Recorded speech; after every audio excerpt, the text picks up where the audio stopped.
Good morning, friends, on this Sunday morning.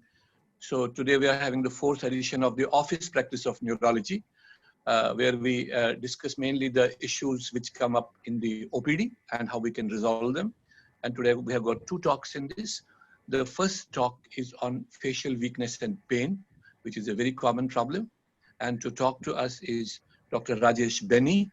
Dr. Rajesh Benny is a very young, brilliant neurologist, trained in JJ Hospital, Mumbai, and he is absolutely well versed with all the, issues of neurology and also the latest techniques of, how to access knowledge and how to analyze knowledge and he's one neurologist who worked throughout COVID times. I think he did not take a break of even one day. And he gave us a lecture also on that on the last session, that how to protect yourself while doing the OPD services. So over to you, Rajesh, on facial weakness and pain. You have about 20 minutes, but you can go for next 5 minutes also. Rajesh. Thanks, Dr. Kaul, for that wonderful introduction. And we all know that. Hello. Can you hear me?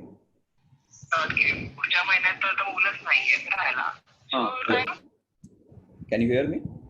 Yes, we can. Yeah. Go ahead, sir. So facial weakness and pain is a very common feature by which patients walk into your OPD, and it's one of the most common symptoms after vertigo and headaches. And what we will do here is to look at some basics which we may have probably forgotten, highlight some important pointers towards clinical diagnosis, and to look at some fun trivia about facial weakness and pain. So we'll start first with facial weakness. And it is one of the most commonly diagnosed cranial neuropathy which patients walk into the OPD with. We all know facial muscles are the primary mode for expressing emotions. It's a very important aspect of non-verbal communication and obviously a major component of beauty as we know it. Hence, probably it is more diagnosed, partly because it is so obvious to the patients and the social consequences that it carries. So this is a policy which the patient doesn't sit at home with as compared to a hemianopia or even mild weakness, where they tend to sit at home and feel it is just because of sleeping on that arm and they come to the hospital late. But a facial palsy patient will always find his way to you within the first 24 hours. What makes the facial nerve very vulnerable is it's got a very long intra and an extracranial course. We will see how is that. And it is important to remember that it makes 3 bends, of which one bend takes place in the brainstem and the remaining 2 takes place in the fallopian canal or the facial canal. And it is the nerve which has the longest intraosseous course. And probably the tightness of the canal and this long course makes it more vulnerable to unilateral or bilateral facial weakness. Now, I'll not go into the detail of the supranuclear innervation. We know that the upper half of the face is bilaterally innervated and the contralateral lower half of the face is bilaterally innervated, and the contralateral lower face is by the opposite supranuclear control. We will go to the pons where the facial nerve nucleus and the 6th nerve nucleus are close to each other. And here the facial nerve fascicles take the first bend, which is the internal bend, when it loops around the 6th nerve in the pons and it comes out of the CP angle till it reaches the internal auditory meatus. Till the time it reaches the internal auditory meatus, the motor and the sensory roots of the facial nerve are separate and they are with the 8th nerve in the entire path. The moment it reaches the internal auditory meatus, it enters the fallopian canal or the facial canal, which is a Z-shaped canal, which actually is from the internal auditory meatus till the exit of the nerve in the stylomastoid foramen. It's a Z-shaped canal, and it has been divided for basis of understanding into 3 segments, both anatomically as well as functionally. And here is where the facial nerve takes 2 external bends. So the first segment is the labyrinthine segment. This is a segment from where the facial nerve enters the internal auditory meatus till the geniculate ganglion. Then it takes the first gentle turn, that is the tympanic segment.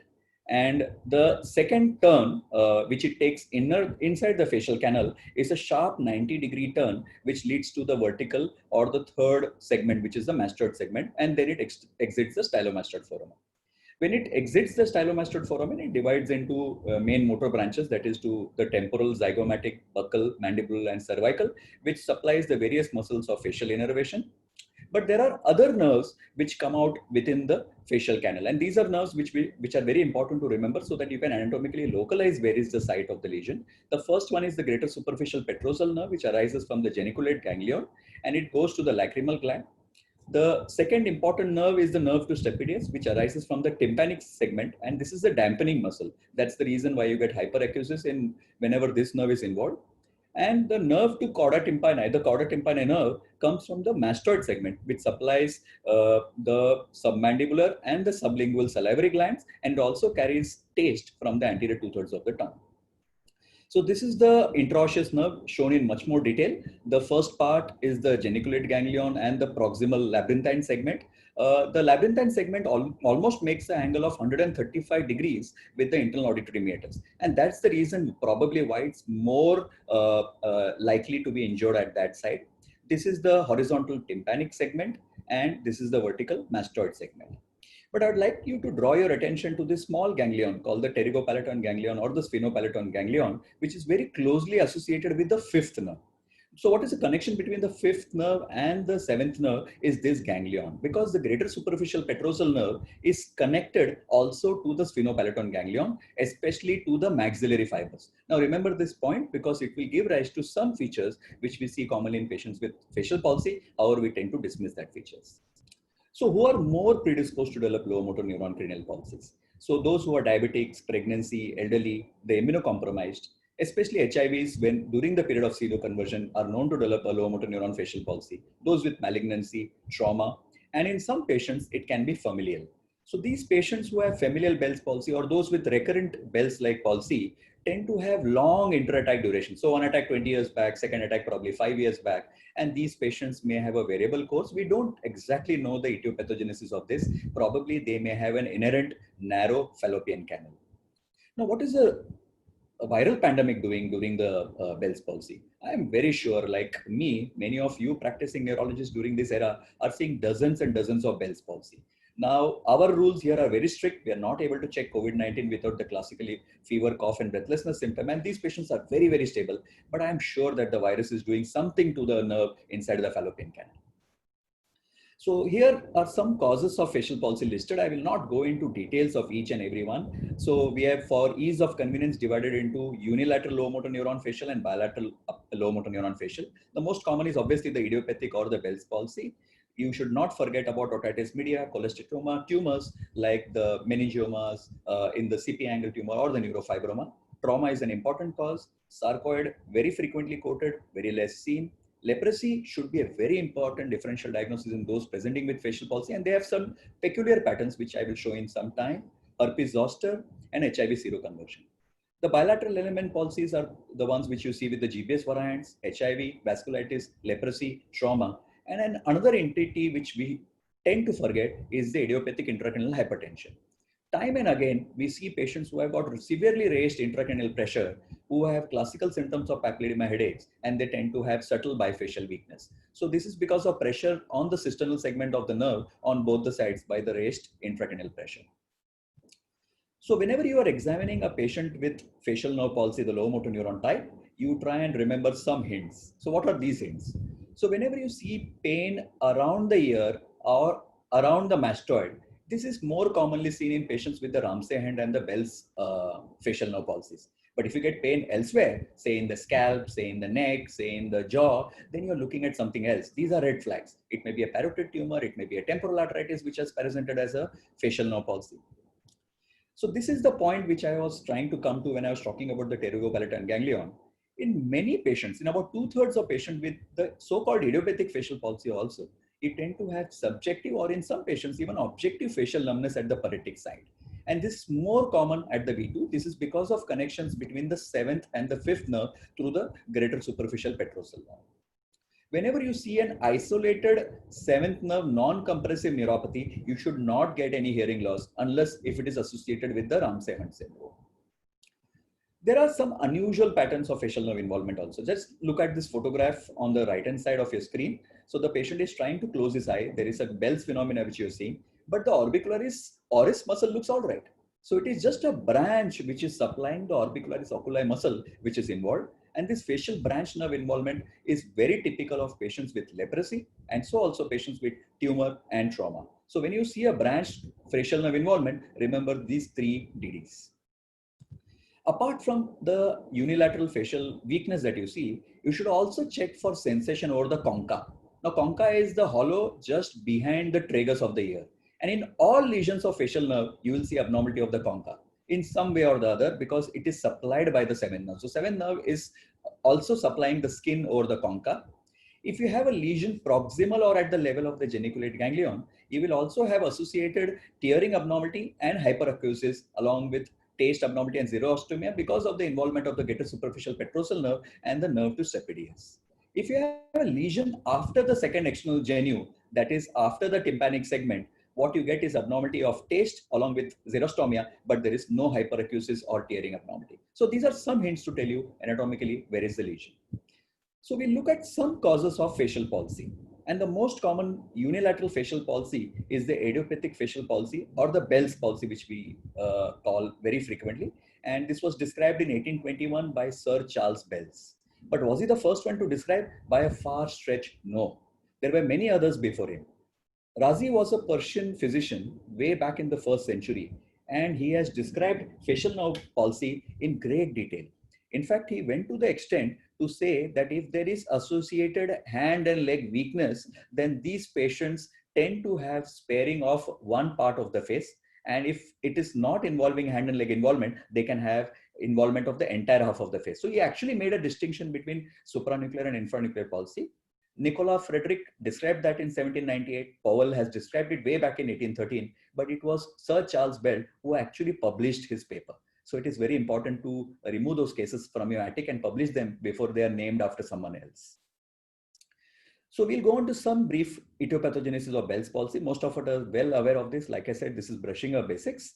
So it was in 1972 that a connection to herpes simplex virus reactivation started taking form, especially in those with Bell's palsy. And in as much as 2/3 of these patients, they found some seroevidence of HSV reactivation, be it from the serum or be it from the perineural fluid when these patients were undergoing facial nerve decompression.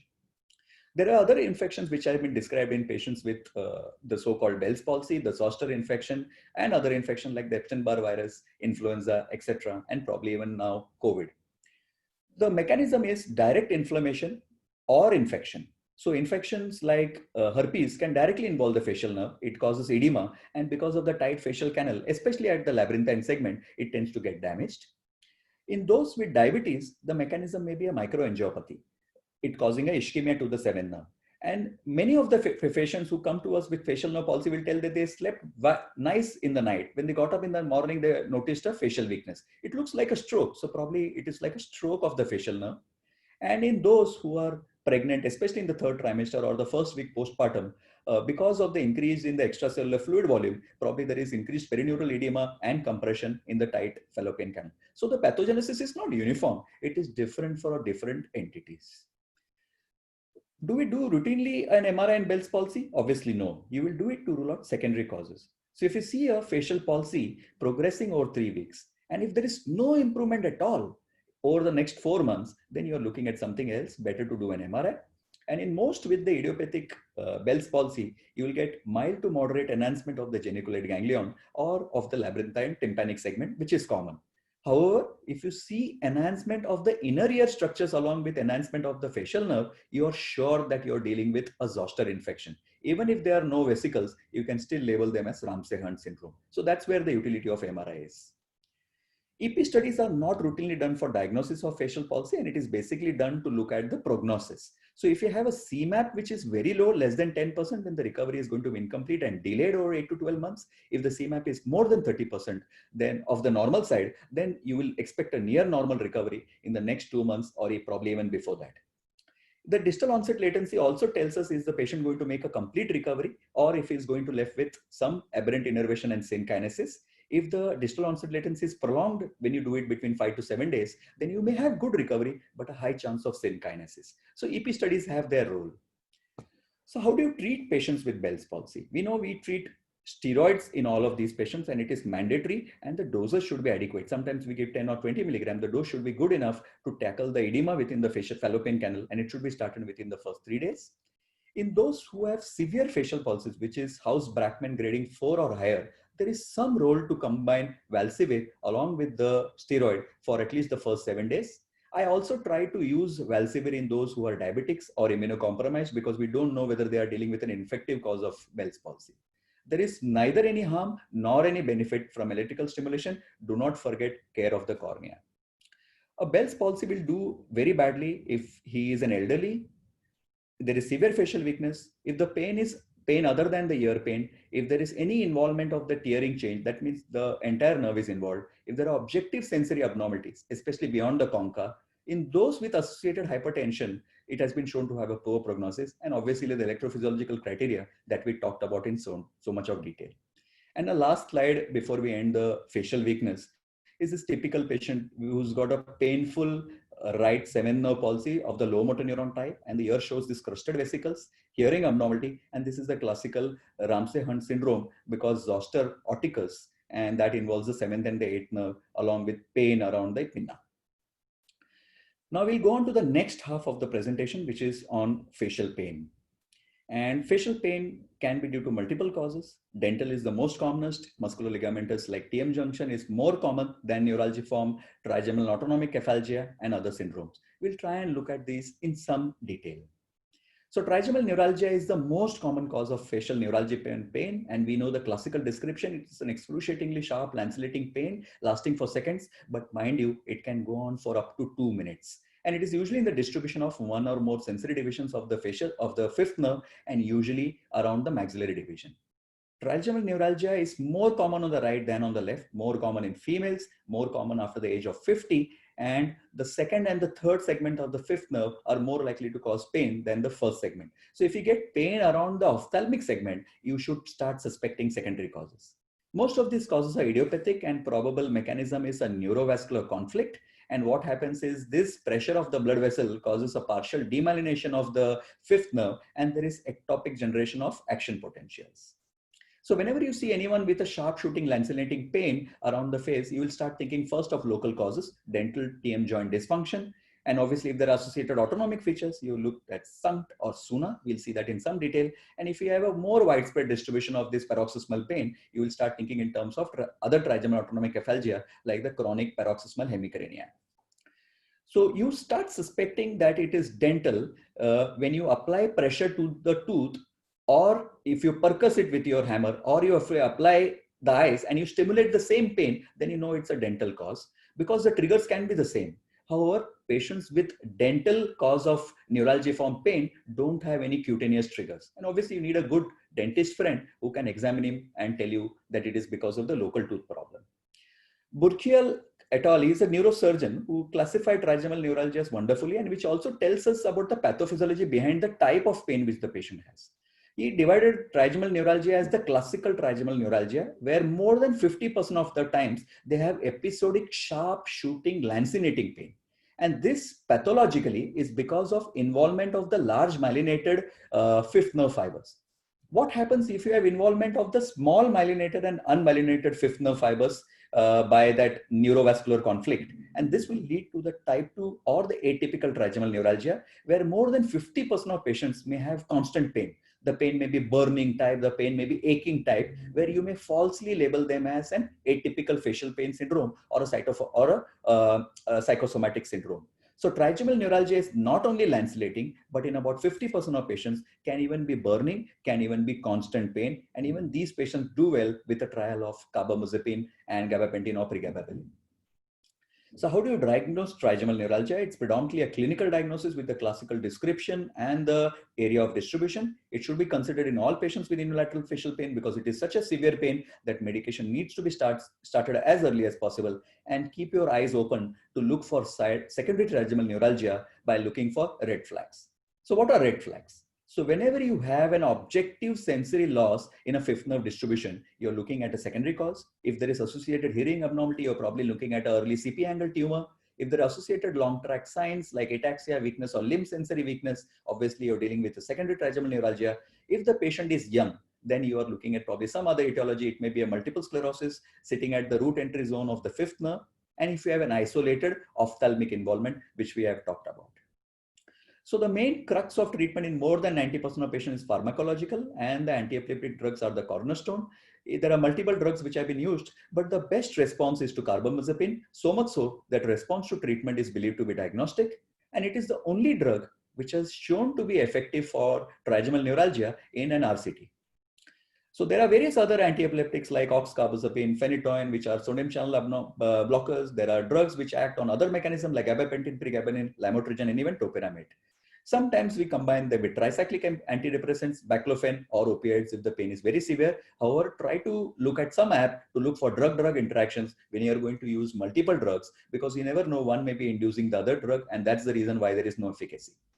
Surgical treatment of trigeminal neuralgia is considered in only less than 5% of patients. And obviously, you try and address the neurovascular conflict, and microvascular decompression is the most widely performed. But there are various other things like an ablative procedures which can be done.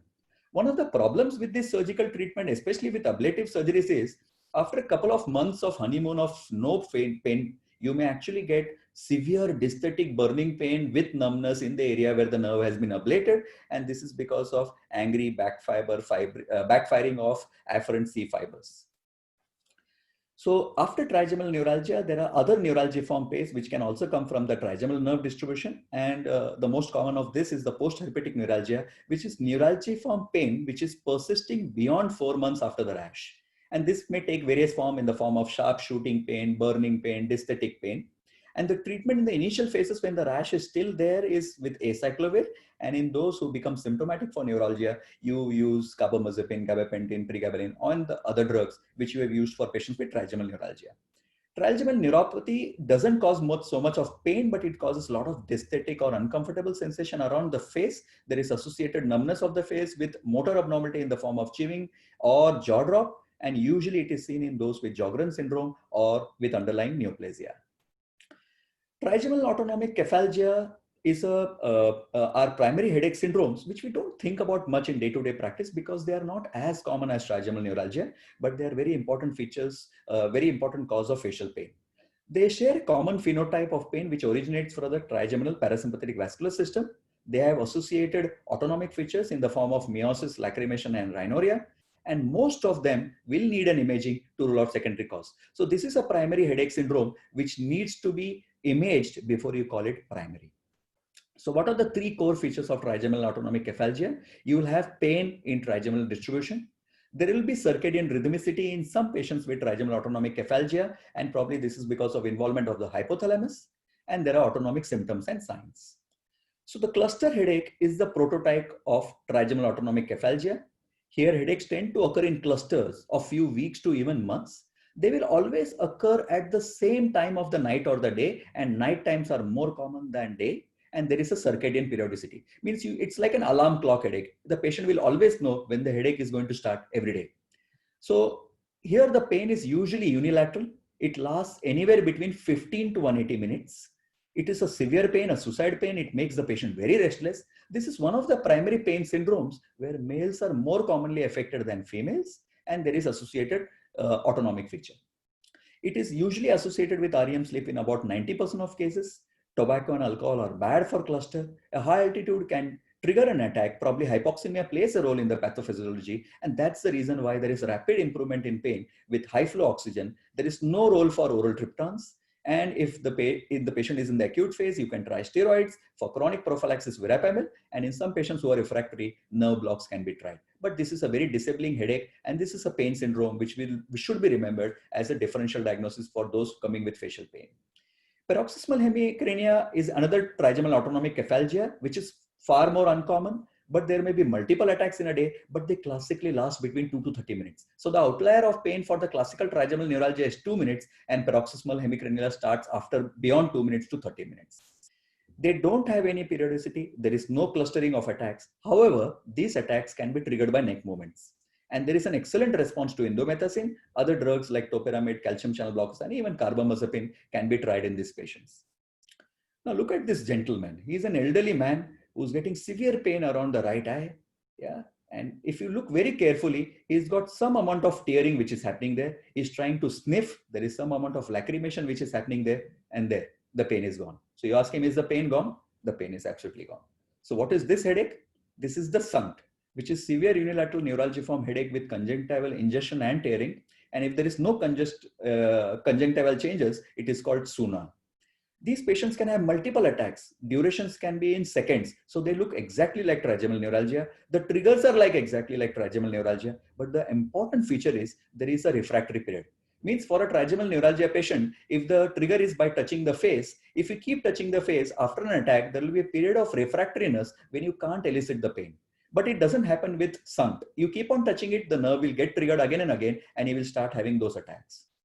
They respond best to lamotrigine, especially the SUNT. And if there are no conjunctival changes, probably there is some role that gabapentin is better than lamotrigine. Other drugs like carbamazepine and baclofen are also useful. These are unusual causes of trigeminal autonomic cephalgia. They have very mild features, the hemicrania continua, but they have a long duration of headaches. These can mimic migraine, but if you give indomethacin, they respond beautifully. But like I said, all TACs are assumed to be secondary unless proved otherwise by an imaging. And there are many tumors which have been associated with secondary trigeminal autonomic cephalgias, the pituitary tumors, phenoid ridge, or the CP angle tumors. And some of these patients may actually have a vascular loop, which tends to try and bring the same hypothesis of neurovascular conflict. Like you see in patients with trigeminal neuralgia, some patients have been operated on this. There has been varied reports, some with benefit, some with no benefit. So we don't know the exact role of these loops. So to summarize, trigeminal autonomic cephalgias are uncommon primary headaches. Pain is in trigeminal neural distribution with autonomic features. The clue to what is the type of TAC is from the duration of attack and response to indomethacin. So who are the indomethacin responder TACs? The paroxysmal hemicrania and the hemicrania continua.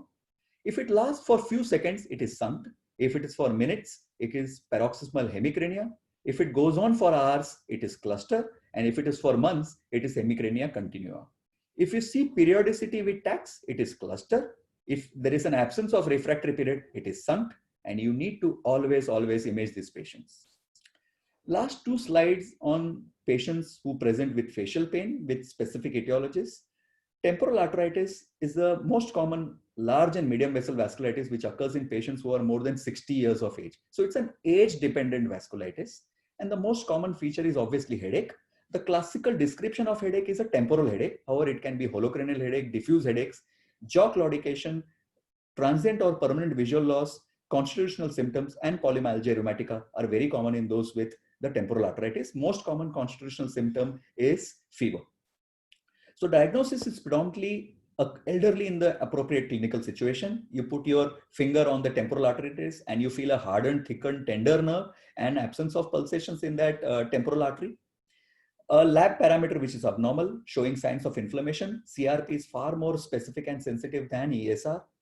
You can do imaging to try and look for the temporal arteritis. USG shows the halo sign, which is actually a thickened temporal artery surrounded by a hypodensity because of the inflammation of the vessel wall. And this has got almost 96% specificity for temporal arteritis, especially if it is bilateral. And in those where you are in doubt, you may actually do a nerve biopsy. However, you don't wait for the nerve biopsy to start steroids, because even if you have started steroids, which is the mainstay of treatment, and you do a biopsy after 3 to 5 days, the changes still remain. Any biopsy done after 7 days of therapy, you may lose the classical histopathological features. Methotrexate, MMF are used as steroid-sparing drug.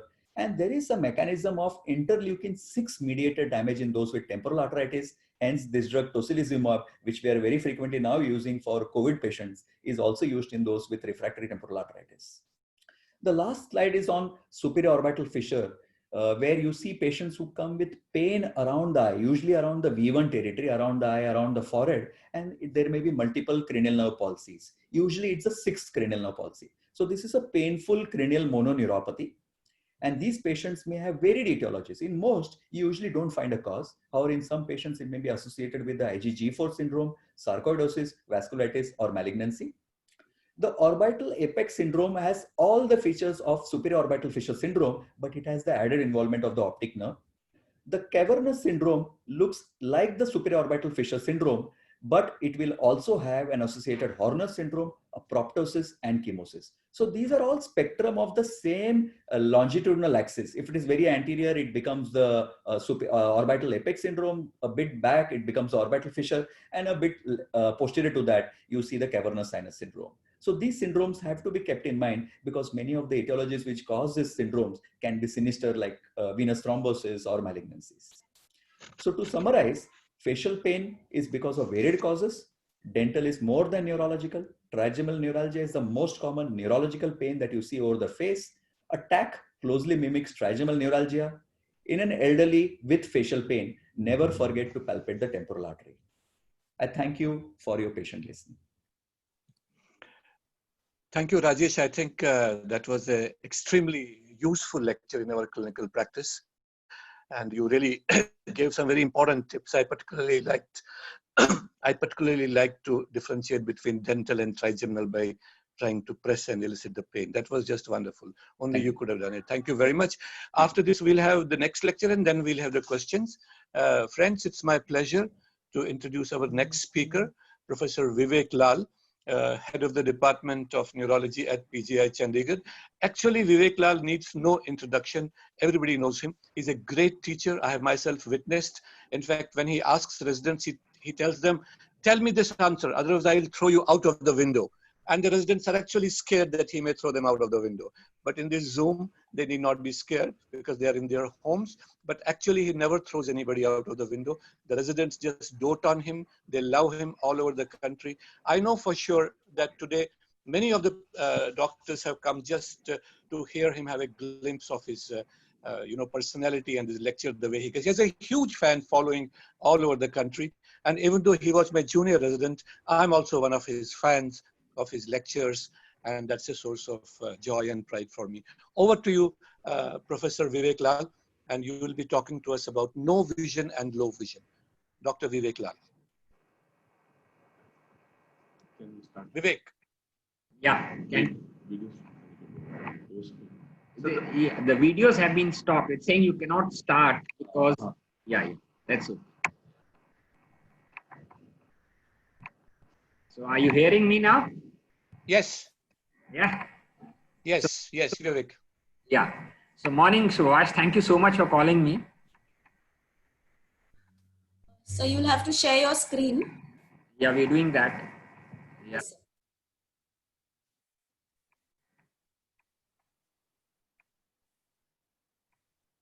Is it okay now? Yes. Yeah. Is it fine?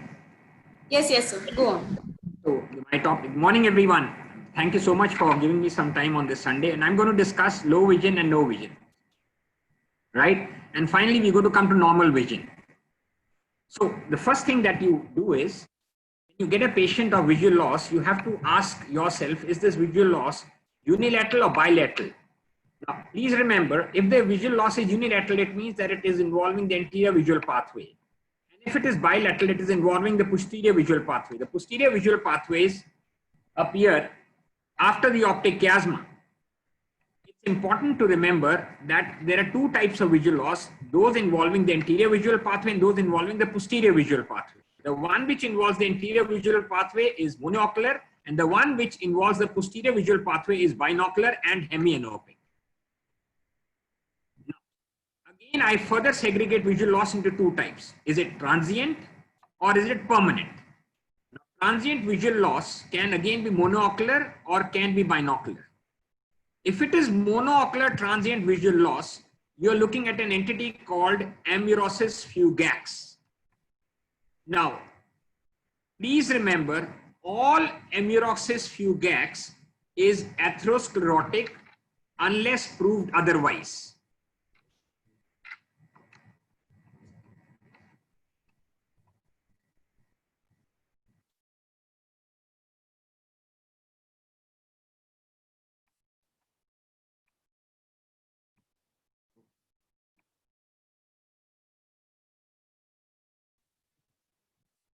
Are you listening? Are you hearing me, please?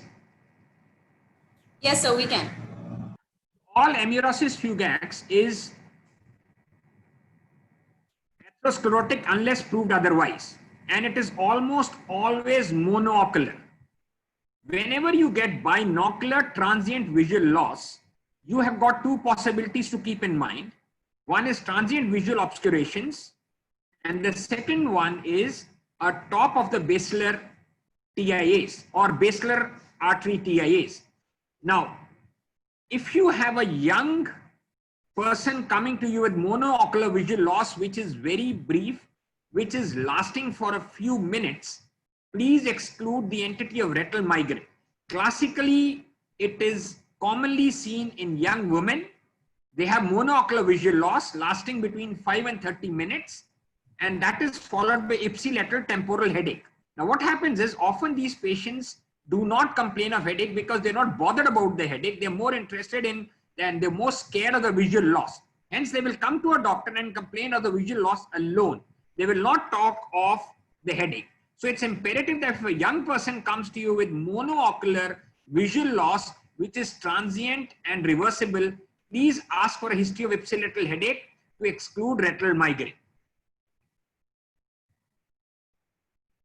So that's what I'm trying to mean. That's what I try to mean when I'm talking of transient visual loss. Remember, it's very simple. Forget this table.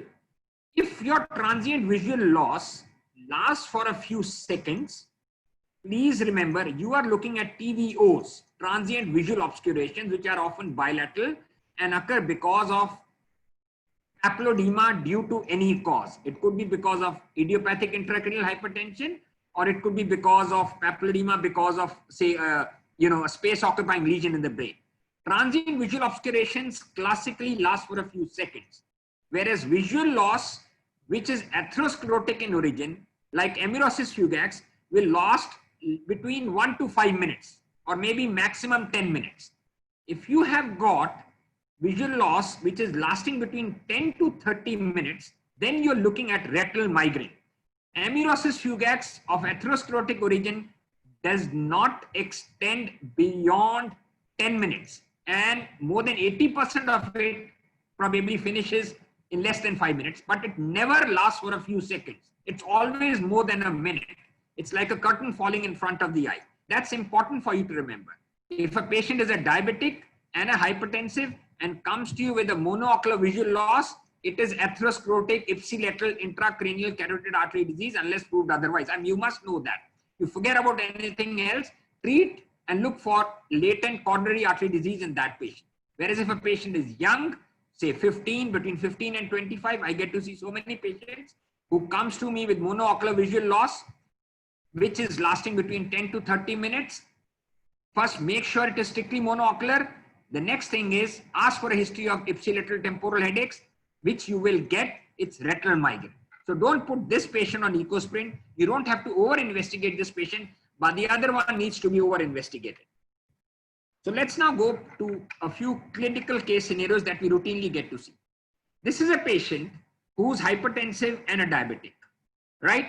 Now comes to us with acute visual loss in the right eye for less than a week. And this visual loss was sudden. Note, sudden, painless, and was noticed on waking up. The patient had a past history of visual loss in the left eye approximately 3 years ago. So then what's the database? Sudden, painless visual loss, right? In a diabetic and a smoker who is more than 50. You sure you're looking at AION in this patient. Please do not make the diagnosis of demyelination in this patient. You will rock the patient's boat. This is nothing but an ischemic infarction of the optic nerve head called acute ischemic optic neuropathy, anterior ischemic optic neuropathy. Now, what is the hallmark of anterior ischemic optic neuropathy? Notice very carefully that the hallmark happens to be altitudinal field defect. An altitudinal field defect does not occur in any other condition other than an ischemic infarction of the optic nerve. I have to date, in 30 years clinical practice, never seen an altitudinal field defect in any other condition. And when you look at the disc, you will notice one thing which stands out. It's a flame-shaped hemorrhage. Now, notice that if you are having a flame-shaped hemorrhage in a patient who has got disc edema, the odds are that 90 times out of 100, it is going to be AION. Remember, flame-shaped hemorrhages do not occur in optic neuritis. So please do not make the diagnosis of demyelinating optic neuritis, NMO, MOG, etc. if there is a hemorrhage visible in the optic nerve head. It has to be, made sure that you're not looking at AION in this patient, which is of more, it's more ominous than the other demyelinating counterparts. Because when a patient has got AION, it's because of an atherosclerotic it's an atherosclerotic disorder involving the optic nerve head. It also means that this patient is having intracranial atherosclerotic disease. And it also means that patient may be harboring latent coronary artery disease. So when you do the fluorescein angiogram in this patient, you will notice that these patients have got very clear hyperfluorescence of the disc, right? So this is a normal, normally fluorescent lateral half of the disc, and this is a hyperfluorescent disc, which is very obvious here. And you get flame-shaped hemorrhages here. So these flame-shaped hemorrhages are the clincher that you are looking at AION as the cause of visual loss. And the treatment of non-arthritic AION is to treat the underlying condition. You control the diabetes, you control the hypertension, and of course you put this patient on antiplatelet drugs. In contrast to non-arthritic AION, we have another entity called arthritic AION. I mean, that's vasculitic. So this is a typical patient of a vasculitic AION. 56-year-old male comes to us with decrease in vision, has had 2 episodes in a duration of 1 month. The first episode involved the left eye 1 month back, and the right eye has now been involved for the last 1 week. And it is sudden in onset, and it is occurring on wake. It was noticed on waking up. He also has got a fever of 3 months duration, and he's also got decreased hearing along with headaches. Now, when you are having this conglomeration of symptoms and visual loss, obviously you are looking at something systemic. I mean, this is not a bland visual loss. This is something systemic, which is also producing fever, headaches, and decrease in hearing. So on examination, this patient is found to have a bilateral element 7th nerve palsy, which the patient never complained of. He only complained of 2 episodes of visual loss and has got bilateral temporal artery tenderness. The previous speaker very characteristically told us about an ultrasound to be done in such patients. But in addition, this patient has got pallor and pedal edema. So when you are having pallor, pedal edema, you are having bilateral temporal artery tenderness, and you are having fever with visual loss, you are clearly looking at a systemic vasculitis. So what do we have when you look at the fundus? You look at the fundus, you're having bilateral disc edema. Notice very carefully that this is pale disc edema. This is pale disc edema, and there is evidence of choroidal infarction. You're seeing the choroidal infarction in the right eye, and there are these choroidal hypofluorescent spots on the left eye, clearly telling us that this patient has got bilateral choroidal infarction, and there is some amount of the peripapillary edema, which is also causing severe ischemia of the retina. So when we do the fluorescein angiogram, notice very carefully, you are noticing these black spots, which are because of decreased perfusion of the choroid. And another very important finding that you must note is that the optic nerve head is not filling up. You noticing that the optic nerve head, there is no filling. Now, when you have a patient where the optic nerve head is not filling up, it is vasculitic AION. If you are having a non-vasculitic AION, you will have some hypofluorescence, as I showed you in the previous patient. But when you are having absolutely no filling of the optic nerve head, this is arteritic AION. And what is the treatment of arteritic AION? Steroids. Then you do the biopsy, then you do the ultrasound. Time is vision in arteritic AION. You talk of time is brain. Time is vision in arteritic AION. Every moment where you delay steroids, you're letting the patient go to the edge of the cliff. The moment you suspect arteritic AION, pump him with steroids and do the rest later. So that's it. This is arteritic AION as compared to non-arteritic AION in the previous case. So we investigate after we have given steroids, you're getting SUCG, elevated ESR, and all the things which you would expect are positive. P-ANCA is positive, and the renal biopsy shows a vasculitis, and that's the temporal artery biopsy, which actually was done later after the patient was put on steroids, but yet it is showing you a break in the internal elastic lamina, and there is extravasation of RBCs in the tunica media. Findings are suggestive of vasculitis. So all this can be done after you have, in India, we all delude with patients. I mean, you don't wait for investigations to come. By the time the investigations come, the patient would have lost vision in the opposite eye also. Treat in addition or before your investigations are coming. So that's what arthritic AION is, you put the patient on steroids, and the right eye at 3 weeks, you're getting to see optic atrophy. Optic pallor would be the right word, right?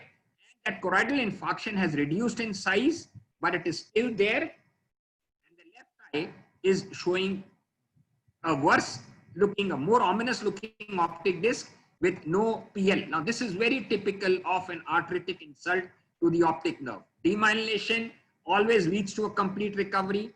Non-arthritic AION will lead to a residual damage, but there will never be no PL in a patient who's got non-arthritic AION. And an arthritic AION, no PL is often the rule if you don't treat properly. So let's move to the next group of diseases which cause acute vision loss. Yes, you said we're talking of low vision, no vision, and then we have normal vision. We'll talk about that. 26-year-old female comes to us with pain on eye movements and diminution of vision for 1 week. I mean, you all know I'm looking at optic neuritis. 26-year-old female, pain on eye movements, subacute to acute onset visual loss, right? The right eye shows a visual acuity of 6/60, and the patient has got an RAPD and defective color vision. That's an acute optic neuropathy. The left eye is normal. You look at the fundus, you're clearly seeing papillitis, right? And do the OCT, you may or may not do the OCT. If it is not available, don't run after the OCT. Notice that there is no hemorrhage. Optic neuritis classically never produces any hemorrhages, right? And when you do the visual fields, you're getting to see an absent visual field here. I mean, there's hardly anything. Evoked responses will show you the evoked responses are always prolonged. You will never get optic neuritis with normal evoked responses. So if a patient has come to you with optic neuritis and is having normal optic, has evoked responses, the patient is fibbing. It's hysterical monocular visual loss. Look elsewhere. Also note that if you have got a proven optic neuritis and the patient has got P100 latency which is elevated, it never comes to normal. You will always have an abnormal P100 for as long as the patient lives if you have treated the patient completely. Even if the vision comes back to 6/6, you will have some defect in the latency of the P100 latency. That's because demyelination is followed by remyelination. Now, remyelination is never perfect. You will get a vision of 6/6, but you will have certainly some defect in the form or in the latency of the P100 in the involved eye. I have seen patients, I repeat this, I have seen patients who recover, have a vision of 6/6, but have got no P100 in the involved eye. I hope I'm clear. This is an important legal point. So you must remember that you don't, you don't kind of, you don't chase the P100. You chase the visual acuity when you're treating optic neuritis. So you do the MRI in the patients, you get to see enhancement of the optic nerve, thickening of the optic nerve, and this is isolated optic neuritis. I must share one thing with you. Ever since I've seen NMO-MOG, I've realized one thing, that not all patients of NMO-MOG have got a severe visual loss. So I think if you're getting isolated optic neuritis with a normal looking brain, it's worthwhile doing an NMO-MOG straight at the outset. It's important to remember this finding. Some patients of optic neuritis of the NMO-MOG category have got a low, have got a mild optic neuritis, mild optic nerve involvement, which might mimic demyelinating, which might mimic MS. So it's important that we exclude NMO-MOG in all patients of isolated optic neuropathy, right? So let's move on. We give methylprednisolone to this patient. When you give methylprednisolone, recovery is complete, but the patient continues to have an RAPD. That's what I was trying to tell you. An RAPD will definitely exist in these patients who recover completely. Let's move on now. This is another patient of optic neuritis, but here, when you do the MRI in this patient, the patient has got Dawson's fingers. So here it's a no-brainer. You're looking at optic neuritis where a patient has had multiple attacks of MS in the past. And of course, this patient needs treatment on a different scale as compared to the previous patient where optic neuritis was a harbinger of the disease. Here, the optic neuritis has occurred intercurrent with the disease. The disease has already got, established in the patient, and now the patient has come to us with optic neuritis. So the management in this group is different. We all know the management. You know the management better than I do. So let's now move on to the other group of patients of demyelinating optic neuritis, which constitute NMO and MOG. Right? It's important for us to remember, unlike the West, where optic neuritis because of MS is more common than NMO and MOG, in India probably, and we have published this in Neurology India also, the ratio is 4:1. So we get to see 4 NMO MOGs for 1 optic neuritis because of multiple sclerosis. In my experience, if you ask me what is my experience, I probably would have seen limited number of optic neuritis because of multiple sclerosis. I must have seen an overwhelming NMO MOGs, and I would not have seen many optic neuritis because of MS. But the important thing to remember is the treatment of both is different. The presentation of both is different. Let's have a look at this patient. 60-year-old female has 2 episodes of loss of vision, 1 episode 3 months back, which was characterized by left disc edema. Now that's the disc edema. And when you get disc edema, you have a white looking, white looking graph here, right? And when you give this patient steroids, the thickness comes to normal, green is normal, but notice that there is some temporal pallor which is left in this optic nerve on treatment with steroids. Now the patient comes now after the second episode, and in the second episode, she again has involvement of the same eye. This time when we do the MRI, we're getting to see intense enhancement of the optic nerve. We don't have the previous MRI that was done. The patient had, didn't have a dedicated orbital cut. And this is a fat suppressed image showing you a thickened tortuous optic nerve. Okay. Now this thickened tortuous optic nerve clearly tells you, and this is spanning multiple segments. This clearly tells you that this is not optic neuritis. Why this is not optic neuritis? 60 years age. Why this is not optic neuritis? More than 1 attack in the previous 3 months. She's had 2 attacks. Why this is not optic neuritis? On radiology, you're having a thickened cord-like nerve, which is involving both the orbital and the intracanalicula segment. Now, this is not the typical picture of optic neuritis. And when you see the visual acuity 6/60, you know that this is not optic neuritis, which is a harbinger of MS. This is an NMO MOG syndrome. So we have to treat for an NMO MOG syndrome, which we all know is different from treating of optic neuritis. Right? The NMO MOG, as you know, can be positive in 60%, best centers 70%, in 30% it is negative. Here it was negative, but it did not preclude us from treating this patient as an NMO MOG syndrome. The CRP was positive, and she was given steroids. The visual acuity recovered, but then the management here is not interferons. On follow-up, they have to be given rituximab or whatever suits you. And what the important thing is, not interferons. I mean, this is not multiple sclerosis. This is optic neuritis because of an NMO MOG syndrome. Right? So let's move to another patient. All these are patients which we routinely get to see on our office clinic. Another patient, 49-year-old lady. In addition to having 2 episodes of visual loss within a span of 6 months, she has got what appears to be an attack of myelitis. Right? She had an episode of visual loss involving both the eyes 2 years ago. Then she had, progressive weakness of both the lower limbs of 1 week's duration. This is now when she has come to us, right? When we see her, we getting to see that she's got counting fingers close to face, and the right eye is also involved. Let's have a look at the photograph. Look at the fundus, optic atrophy here, and temporal pallor here.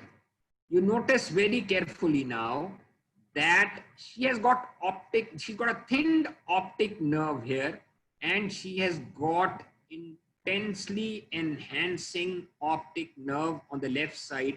And this is starting right in the, intraorbital, intracanalicule, and into the intracranial segment of the optic nerve. So all the segments of the optic nerve are involved. Now, when all the segments of the optic nerve are involved, to the extent that you're also getting to see some involvement of the optic chiasma. I hope I'm clear here. You're seeing this optic chiasmal involvement. This is not demyelinating optic neuritis. This is an NMO MOG syndrome. And to further confirm the diagnosis, the NMO antibodies are positive, and this patient also had long segment transverse myelitis. Now, because she is 60 years of age, it is always prudent to exclude a paraneoplastic MOG or an NMO syndrome at this case. At this stage, we probably would have seen at least a dozen patients of NMO syndromes of paraneoplastic origin, right? And in some, they antedate the cancer, breast cancer specifically, and in some, they come in an established cancer. That is, the malignancy is already there and they present later. So that's important for us to remember. But the clue is that these patients have got a very typical radiology. They have a very typical presentation. Bilateral, sequential, severe visual loss, radiology showing, enhancement extending across all the segments of the optic nerve, and also involvement of the chiasma. This is something which does not occur in primary demyelination. So we treat as per international protocol. So that's important for us to remember that what is this timetable of optic neuritis? If you don't give steroids to these patients, I kind of get to see patients, very unfortunate, where a patient was given a diagnosis of optic neuritis, was treated as optic neuritis, and turns out to be a malignancy. Irrespective of whether it is optic neuritis, whether it is NMO, whether it is MOG, remember this table of 1, 2, and 3. All visual loss in optic neuritis will worsen for maximum 1 week. It will stay at its nadir for 2 weeks, and it will recover completely in the next 3 weeks. Any deviation from this norm is ominous. So if a patient is not recovering, for heaven's sake, look for a nasopharyngeal carcinoma, look for a CA cervix, look for a breast carcinoma, look for a primary CNS lymphoma masquerading as optic neuritis. Don't go and have your coffee because it is getting cold if a patient is not recovering. All patients of optic neuritis recover, and this is the timetable: 1 week, 1, 2, and 3. So a cycle of optic neuritis maximum should last 6 weeks from onset to recovery. If a patient is having another, which is say going beyond 2 weeks, and the patient loses vision and does not recover vision, it is not optic neuritis. It is optic neuropathy. There is a difference between an optic neuropathy and optic neuritis. Optic neuritis is one form of acute optic neuropathy, right? So how does one distinguish between ischemic optic neuropathy and optic neuritis? Very simple. Look at the age of the patient. If the age is more than 50, the patient is a hypertensive, the patient is a diabetic, this is ischemic optic neuropathy. If a patient is less than 40, does not have hypertension, does not have diabetes, the chances are that you're looking at a demyelinating optic neuropathy. The second thing I told you is examine the fundus. The fundus in ischemic optic neuropathy is always abnormal. By definition, it is anterior ischemic optic neuropathy, meaning thereby that the anterior part of the optic nerve is involved, giving rise to a disc edema characterized by flame-shaped hemorrhages and disc edema, something which I've already shown you in my previous slides. The defect is altitudinal. It is invariable that you will either have an altitudinal defect or you will have complete visual loss in the eye if it is a vasculitic AION. Vasculitic AION, you will have savage visual loss, one eye followed by the other, and you will have edema. In a non-vasculitic AION, you will have unilateral visual loss. You will have unilateral visual loss, altitudinal, slow in onset, but one thing is very clear. When you see the fundus, you will get disc edema, you will have clear-cut flame-shaped hemorrhages. Now, what is the difference between what is the difference between AION because of diabetes and AION say because of vasculitis? Not difficult to understand, not difficult to summarize. If you understood what I've said, arthritic AION will have signs of vasculitis, bitemporal tenderness, fever, renal involvement if it is because of ANCA, polyarteritis nodosa because of SLE, and other features. least elevated ESR, and these patients may also have a history of amaurosis fugax. Whereas in AION, which is non-arthritic because of diabetes, hypertension, generally systemic symptoms are absent, but they have got uncontrolled diabetes and hypertension, and they will have what is a disc with a choroidal filling delay. Whereas in arthritic AION, the disc does not fill at all. I have shown you both type of disc. No filling of the disc means it is arthritic AION. Delayed filling of the disc means it is non-arthritic AION. I want to show you some, some differential diagnosis. Time is short, so I'll try to skip over. Now, this is what my previous speaker talked of, superior orbital fissure syndrome. This is a differential diagnosis which we often get to see. 49-year-old army jawan comes to us with pain on eye movements and visual loss of 5 days. The moment you have this kind of a history, pain on eye movements, visual loss, you immediately think in terms of, what looks like an optic neuropathy, rightly so. Now you have to decide whether it is demyelinating or whether it is ischemic. This patient also, has a diminution of vision in the right eye for the last 2 days. It was left eye, I'm sorry. So this is the history, visual loss, pain on eye movements for 2 days. So when you do the fundus examination, you get to see clear-cut disc edema. So when you do the fundus examination, what do you notice? There is disc edema. A. B. That this disc edema is clearly, it's hyperemic disc edema. There is no pallor of the optic disc and the vessels are very prominent. So the first thing that you do in these patients is an orbital fat suppressed MRI. So when we do the orbital fat suppressed MRI, we notice that there is a cysticercus sitting at the orbital apex. Now this cysticercus is leading to visual loss and is producing what is called a superior orbital fissure syndrome, which the previous speaker had referred to. So all patients of acute visual loss must undergo an MRI, plain plus contrast, dedicated, involving the orbit in a fat suppressed fashion. You must have the same radiologist for your patients.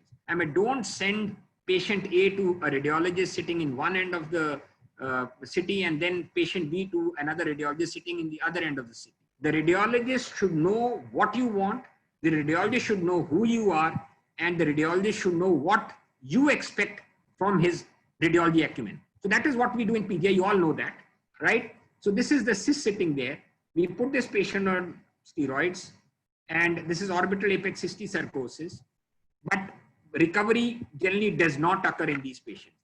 Sometimes fulminant IH can present with acute visual loss. Please remember, fulminant IH is a very important cause of acute visual loss. Please remember, if a young woman comes to you with bilateral severe headache and visual loss with multiple hemorrhages seen in both the retina, right, and there is disc edema, for heaven's sake, do an imaging followed by a lumbar puncture. Do not think here and there of cat scratch disease and all that nonsense, which I must tell you is becoming more and more common because people want to play to the gallery and talk of exquisite things rather than look at what is staring at you. This is fulminant IIH, 24-year-old female, obese, increased headache, TVOs, diplopia 15 days. And within a span of 4 days, the patient becomes PL negative. Look at the sad story. PL negative within a span of 4 days after the onset of visual loss. Bilateral. Now, we subject this patient to optic nerve fenestration, right? You're getting all the signs of IH in this patient, tortuous optic nerves, dilated venous sheath, and you're getting, there is no evidence of CVT. The pressure is also raised. We subject this patient to, if I'm not wrong, we subject this patient to shunting. The recovery tends to take place, but please remember one thing, the treatment of visual loss in IIH is prevention. I repeat, it is prevention. Don't wait for it to occur. Don't wait for it to occur. If once it occurs, then it is very difficult to retrace it, right? it's prevention. You prevent visual loss in IIH, right? And I think that's another patient. This is cortical venous thrombosis. I think this is Astha's patient. And this patient was reported in the Green Journal of Neurology. The patient had acute visual loss because of headache and left transverse sinus thrombosis. There was a myeloid, there was a subhyaloid hemorrhage here. And this is also called Terson syndrome. And this was on the, this was on the cover page of the Green Journal. So that's something which one should be happy of, right? Finally, one last, I think I don't want to exceed my time. How many more minutes do I have? Do I have 5 minutes? Excuse me? You can take 5 minutes, Vivek. You can take 5 minutes. Thank you so much. Thank you so much. You're very kind. I'll come and give you coffee there. So this is what I want to tell you. Yeah. All acute visual loss is not demyelinating. All acute visual loss is not ischemic. Please remember the entity of infections. For as long as you are in India, please remember infections. Now, this is a classic case, and I must have seen 30 patients like this. 21-year-old female comes to us with sequential visual loss. 3 weeks, one eye followed by the other eye. And because she's 21 years, she's a female, you immediately think of a demyelinating optic neuritis. Correctly so. You put the patient on steroids. But when you give the patient steroids, the recovery generally does not take place in this patient. In demyelinating optic neuritis, the patient would recover completely. Here, sequential visual loss, 3 weeks duration, right eye, followed by the left eye. Given methylprednisolone, no recovery. Now, the moment you have a patient like this where you suspect optic neuritis, you give methylprednisolone, there is no recovery, your antennae should kind of, they should look for other causes, right? Have a look at the fundus. This patient comes to us, in addition to optic disc edema, there is redness in the retina. There are hemorrhages, there is retinal edema. And when we do the fluorescein angiogram, you can see that there are hypofluorescent spots. And these hypofluorescent spots actually imply that there is some amount of retinal ischemia also, but it could also represent these hemorrhages which are lying here. And so you're having these hypofluorescent spots. What is important to remember is the moment you see this fundus, you know this is not optic neuritis. Optic neuritis never involves the retina. Optic neuritis is an optic nerve inflammation. So when you're having bilateral sequential visual loss in this patient and you're having this kind of a retinal edema with retinal, with optic nerve inflammation, you have to look for other causes. You do the OCT, you're getting to see, there's some fluid lying in the submacular area, right? And you are getting to see liquefactive necrosis of the retina. Now, this liquefactive necrosis of the retina is very typically seen in only one condition in the Indian context, and that is SSPE. So this patient was actually having SSPE, presented with visual loss, Subhash called, and when we did the EEG, the patient was found to have his reader marker complex. The patient went on to have myoclonus 6 months later. So we have seen more than at least 30 patients of SSPE who present with visual loss. And by the time they go on to get macular, by the time they go on to get myoclonus and things like that, you will have clear-cut evidence of choroiditis in more than 80% of these patients if you carefully look for them. So that is subacute sclerosing panencephalitis. Finally, acute visual loss. This was my first CPC as a consultant.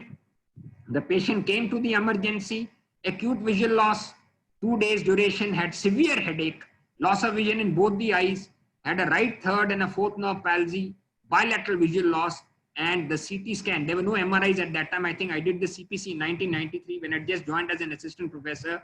And this showed, what is this? Can anyone guess? This is pituitary apoplexy. You're seeing a clear-cut, level here, horizontal level. So this patient presented with pituitary apoplexy and which led to acute visual loss and right third and fourth nerve palsy. So typically a pituitary syndrome, one should always remember these possibilities, right? And I think I have one last slide to show you. I don't want to waste time, right?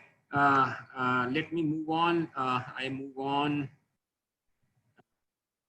Yeah, this is one last. Postpartum visual loss is a very important entity that you and me talk of.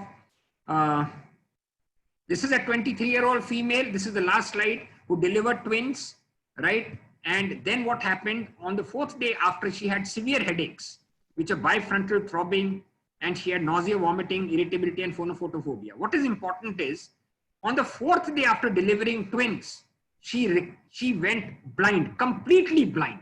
So that's how she came to us, Subhash. And this is the MRI at that time. All we were seeing is some amount of ischemia here. This is a a diffusion weighted image, some ischemia here. But beyond that, there was no evidence of CVT. Normally, when you get visual loss, you think of CVT in a postpartum state, but the veins were very well seen. We thought it's a sagittal sinus thrombosis, which is presented as visual loss in the postpartum state. There was no sagittal sinus thrombosis. When we did the angiogram, what we got was a typical picture which you will never forget. This is a basilar artery, which is as thin as I don't know what, right? This is very typically seen in RCVS, right? So this was RCVS, thin basilar artery. We put this patient on steroids. When we put the patient on steroids, that ischemia went away, and there it is. Now look at the size of the basilar artery. The basilar artery opened up. So this was RCVS that responded to steroids. And I think I end here. Thank you so much for your kind attention. Thank you, Subhash. Thank you, Vivek. I think that was as expected. Yeah, 1 minute. Yeah, as expected, as we knew. And I think there was a message for me particularly that don't go for coffee because it's getting cold. First, attend to your patient. Thank you very much. Now we'll go to questions. And there are not many questions, but I'll just start to both of you. Our questions, just give me 1 second. Question and answers are here. Yes, Rajesh, there's a first question for you from Rahul Kulkarni, that we had seen many bilateral facial palsies with dengue. Some progress to develop GBS-like illness. Similar pattern has also been described with Zika. So in the differential diagnosis of bilateral facial palsy, how commonly should we think of arboviral infections in India? Please comment, Rajesh. Yeah. So during the Zika virus, especially from the French Polynesian islands, there was a paper which came out where they looked at the Zika virus infection. And these patients would have like an abortive GBS, where they had only bifacial weakness and some tingling paresthesias and weakness of the hands. During the Zika virus pandemic, we should call it a pandemic, though in India it was not widely tested. We did see about a dozen of such aborted GBSs, but we could never prove them. But Rahul's point is well taken, that in those with arboviral infections, even with those with dengue, we see patients coming with bifacial weakness, but however, they have some other associated feature in the limbs, either hand tingling, hand weakness, or leg tingling or leg weakness. So they are like GBS variants, which come with bifacial weakness. So we should look for GBS and wait for follow up whether they develop that. Yeah, thank you. Vivek, there's a question for you. Why retinal migraine is unilateral unlike migraine aura? Because migraine aura. Retinal migraine. Very. I mean, that's a very relevant question. Migraine aura arises from the occipital cortex, and it's a bilateral. Whereas retinal migraine arises because of ischemia in the retina, hence it is unilateral. And how do you treat retinal migraine? How do you Simple migraine prophylaxis. It's important to remember the most important part of the treatment is diagnosis. If you diagnose it properly, treatment is not a problem. The problem is these patients invariably are given all sorts of funny diagnoses other than retinal migraine. Remember, monoocular visual loss in a young female is retinal migraine unless proved otherwise. Reversible monoocular visual loss in a young female. Now we are talking of office neurology. In the office, if you get this kind of a patient, which says that between 10 and 30 minutes, I have these episodes of visual loss in one eye and then I recover completely. Even if you don't get headache at that time, you will have a history of headache coming at times away from that episode of index visual loss. So you give them anti-migraine prophylaxis. There was this question whether we should give beta blockers, whether it leads to optic nerve infarction. The answer is no. I always prefer beta blockers. I avoid calcium channel and I avoid, flunarizine and things like that, because flunarizine is known to cause weight gain, which is not a very good thing to give to a young female. Subhash call, you remember that. So I would give metoprolol, I would give Ciplar, and I would also, if need be, give nifedipine 5 milligram TDS or BD, depending upon whether the patient has responded to Ciplar or not. Okay. Thank so you. important thing to remember is beta blockers are not contraindicated. The next thing which the patient asked me is, how long do I have to take treatment? Remember, retinal migraine is known to cause retinal nerve infarction in a few patients. Hence, I would give it for at least a year, at least 1 year. Please remember that, right? Okay. And the role of ecosprin is debatable. I don't give ecosprin to these patients. I would just give them beta blockers and would give them nifedipine or another calcium channel blocker. That's important. I avoid valproate. I avoid these flunarizine because they give rise to weight gain. That's the way I do things. I'm sure Rajesh is from JJ. He would have a different point of view. I'm sorry, Rajesh. Morning once again. Okay. So, that's the Now, way I treat it. Yeah, yeah, that's fine. Next few questions are on NMO spectrum. Do we have any use for quantitative estimation of anti-AQP4 levels? Quantitative or qualitative is good enough? No, there's no end to technology. It's nice to know that quantitative estimation is taking place, but I really do not know whether it is going to alter the prognosis or whether it's going to alter the line of management.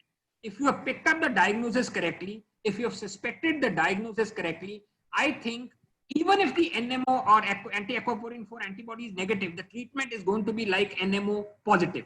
You see, there is no difference in the outcome between NMO negative NMO and NMO positive NMO. That's being proven now. So I see no reason why quantitative estimation should have a role. I hope I'm clear. Okay. Yes. There's a question from Amit Kumar. Recently, he had a patient with both anti-aquaporin antibody and MOG, both. Yes. So do we need to alter the duration of immunomodulation in these patients who have got Very both? well. I'm glad you asked this question, Amit. Morning. I'm so happy he's listening to me. He's in Kerala. He's a student of mine. I asked this question to Sean. Who's that fellow? Sean Pittock, right, in Mayo. He says if you get NMO and MOG positive both, then you treat the patient as the patient is clinically behaving like. So if a patient has got a cervical myelitis, then you treat him like an NMO MOG. But if a patient has a conus cauda myelitis, you treat him as a MOG NMO. I hope I'm clear. Yeah. Yeah. You know, because conus myelitis classically occurs in MOG and cervical myelitis classically occurs in NMO. So if a patient has got both NMO and MOG antibodies positive, then see how the patient is behaving and treat him for that. Yeah. Now but there's the a question. Thing to remember, Subhash. Now, time is vision. The treatment of visual loss in aquaporin 4 and MOG antibody syndrome is plasmapheresis. If you have that, this is one absolute indication of plasmapheresis. Please remember, in Oxford, they only do plasmapheresis. That is where all the MOG antibody syndrome came from, right? Okay. Okay. Now there's a question from Dr. Neha. Sir, in MOG optic neuritis, should we put patient on lifelong steroids and spare other immunosuppressants even after the first attack, or should we just closely follow them? No, lifelong steroids for MOG. No. If a patient, now very good question. Look, this question is from, where's this? Neha. Yeah, Neha. Look, you get a patient of optic neuritis, you do investigate, you get a MOG positive. You will have to treat, even if the patient does not have a second attack, you will at least have to give immunosuppression or immunomodulation for 2 years. But I must tell you now here, please remember one thing. When I was a resident, I had patients of acute transverse myelitis, power 0/5. Now 15 years down the line, 20 years down the line, when they come to me on follow-up, I did see a few patients who came to me and who now have got NMO MOG. At that time, they had acute transverse myelitis, did not recover, now came to me with spasticity. But because that time there was no NMO, now there is NMO, I got that done, it was positive. But in between, they've never had a second attack and they never got any immunomodulation. You getting my point? No? They were treated as acute optic neuritis or acute transverse myelitis. But now that we have NMO MOG, it is advisable to give them treatment for at least 2 years. I repeat, 2 years. You cannot predict the future. You understand? You don't know whether this patient is going to have 1 attack, 2 attacks, or 10 attacks. All you know is there's a standard protocol given for management and you should treat accordingly. I hope I'm clear. And the answer is only steroids is harmful because steroids have got side effects. I hope I'm clear, Subhash. They'll give you your steroids to patient, they'll become your and my size. That's not right. Right, Subhash? Yes. You know, so we need to immunomodulate. We have to, because steroids are very powerful immunosuppressants, but they have side effects. Vivek, there's the question that you talked about AION, but how do you differentiate PION from optic neuritis? Subhash Kaul, I'm so happy you asking me this question. PION is always bilateral. PION occurs because of acute severe blood loss. I have seen only 5 or 6 patients of PION. One was when I was a resident, gastric ulcer, patient bled from a gastric ulcer. Dr. Sani told me that he's got a call from surgery. There's a patient who's woken up blind. I went to see that patient. The patient had bled from a gastric ulcer, had hypotension, had shock. When that shock was kind of taken care of, he could not see. I went and saw the pupils were dilated and the fundus had shown optic atrophy. This was within 3 days of his becoming, losing his, having hypotension. So that is PION. Secondly, it occurs after surgical loss in uterine surgeries, hysterectomies, or in patients who have got vasculitis, temporal arteritis. So the management here is different. PION is always bilateral. AION is almost always unilateral. I hope I'm clear, Subhash. Yeah. PION is bilateral, right? Yeah, that's correct. I think that's a good point. Vivek, few people have asked the same question, that in the last case you showed of RCVS, would you consider press or posterior reversible encephalopathy? In the last case, postpartum. Yeah, these few people seem to be very intelligent and they seem to have woken up well in the morning. No, 300 people have listened to your lectures. So, listen, I did not consider press because I got to see basilar artery narrowing, which reversed. So I thought of RCVS. Understand? Suppose there was no narrowing, it would have been press, no? Yeah. So the other question is that you gave steroids for this patient, but is steroids the treatment? Is steroids the treatment for RCVS? They say there is no treatment for RCVS. There's this famous phrase I tell my students: no man should go to his grave without receiving steroids. You understand my point? Okay. She was crying that I can't see my baby. And they were twin boys. So I knew the mother-in-law is not responsible for the visual loss. You understand my point? Yeah. They were twin boys. They were not girls. Otherwise, I blame the mother-in-law. But here they were twin boys here. And she was crying, I can't see my baby. So what do you do when a mother is crying, I can't see my baby? You have to do something. So I gave steroids. And remember the third shot, she recovered completely. And now she's absolutely okay. The last time we saw her was just 6 months ago. And she came for another problem. She came for another related problem and she had recovered completely. Yeah. Okay. Yeah. So I give Rajesh, now tell me one thing, RCVS, how many patients have you seen from no PL coming to normal 6/6 in less than 1 week without steroids? Have you seen a patient like that? Let me ask you a question. No. No, then but I give it. Yeah. Okay. Rajesh, there's a question for you, Rajesh. Whether we should give steroids and acyclovir in Bell's palsy with pregnancy? So even acyclovir role is not well known, and probably the mechanism that happens in pregnancy is slightly different from what you will see with the usual infectious or inflammatory. Here the mechanism is usually because of the edema, because of the pregnancy per se. So the role of steroids also in pregnancy is a bit debated, but I would definitely avoid acyclovir in these patients. I would use, if at all, prednisolone. And is there any involvement of pterygopalatine ganglion also in these Bell's palsy patients? It is not involvement of the pterygopalatine ganglion. Actually, the greater superficial petrosal nerve is connected to the pterygopalatine ganglion. And that's the reason why you get associated sensory abnormalities or pain or vague subjective phenomena around the V2 area, especially because it is usually the maxillary fibers which are connected to the pterygopalatine ganglion, which are connected to the greater superficial petrosal nerve. Thank you. There was one question. I will just take that. What are you doing with steroids in the COVID season? Like, I want to ask, are you seeing a lot of Bell's palsies during this season? Because no, at least, at least in this Maharashtra group of neurologists that we are of, many of us are seeing Bell's palsy. And even I am seeing Bell's palsy. I'm actively in a hospital which is admitting COVID patients. And every week we see 3 or 4 Bell's palsy. 3 or 4 in Mumbai is slightly high, especially in a private setup. And this is not the season where we will see a lot of Bell's palsies. So here in these patients, because we don't know now, after a year, someone will tell us that's a former first COVID. We are doing X-ray chest, at least an X-ray chest, and asking for other constitutional symptoms. And if it is even slightly abnormal, or if there are any constitutional symptom in the last 2 weeks, we are avoiding steroids, because I think it is former first COVID. Rajesh, are you doing the COVID and doing the COVID testing in these patients before you say our BMC is tightly governing who's to take and who not to test. They are not allowing us to do COVID. So we can't do. Right. Rajesh, I think steroids may not be contraindicated in suspected Yes, COVID. ideally no. Help. Ideally no. Yeah. They will help. Ideally, yes. Achha, Rajesh, there's a question. Should one give steroids in Bell's with diabetes mellitus? Do you do that? I Diabetes do give, with Bell's?